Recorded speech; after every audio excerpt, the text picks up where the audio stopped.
મહેમદાવાદ ખાતે મહેમદાવાદ નગરપાલિકા અને જીઓડીસીના સંયુક્ત ઉપક્રમે યોજાયેલા કાર્યક્રમમાં વિકાસના 20.75 કરોડના કામોનું ખાતમુહૂર્ત અને લોકાર્પણ કરવામાં આવ્યું હતું। ગુજરાત રાજ્યકક્ષાના શહેરી વિકાસ અને શહેરી ગૃહ નિર્માણ મંત્રી દર્શનાબેન વાઘેલા કાર્યક્રમમાં ખાસ ઉપસ્થિત રહ્યા હતા। તેમણે પીવાના પાણીની સુવિધા માટેની કામગીરી, પેવર બ્લોક, તળાવ, બગીચાઓના બ્યુટિફિકેશન, આરસીસી રસ્તા, શાળાઓમાં ટોયલેટ બ્લોક જેવા 10 કામોનું ખાતમુહૂર્ત કર્યા હતા। કુંભારવાડ તળાવ બ્યુટિફિકેશન, ટાંકી, ફાયર ફાઇટર ગાડીનું લોકાર્પણ પણ કર્યું હતું।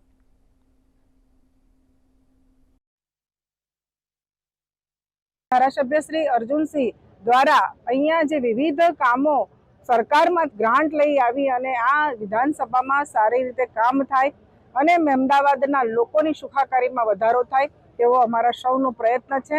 અને એની સાથે સાથે અમે વૃક્ષારોપણ માટે પણ જે ગ્રીન કવર આપણે વધારવું જોઈએ એના માટેનો પણ પ્રયત્ન કરી રહ્યા છે।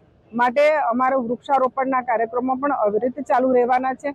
એની સાથે સાથે આ દેશના વડાપ્રધાન શ્રી નરેન્દ્રભાઈ મોદીએ એક આહ્વાન કર્યું છે કે સ્વચ્છતા, તો જ્યાં પણ કોઈ કાર્યક્રમ હશે ત્યાં ગાડી લોકોને અમે અપીલ પણ કરવાના છે કે સ્વચ્છતા એ દરેક વ્યક્તિની એક ફરજ છે ને આપણે બધા ભેગા થઈ અને આપણા ગામ, શહેરને સ્વચ્છ રાખીએ।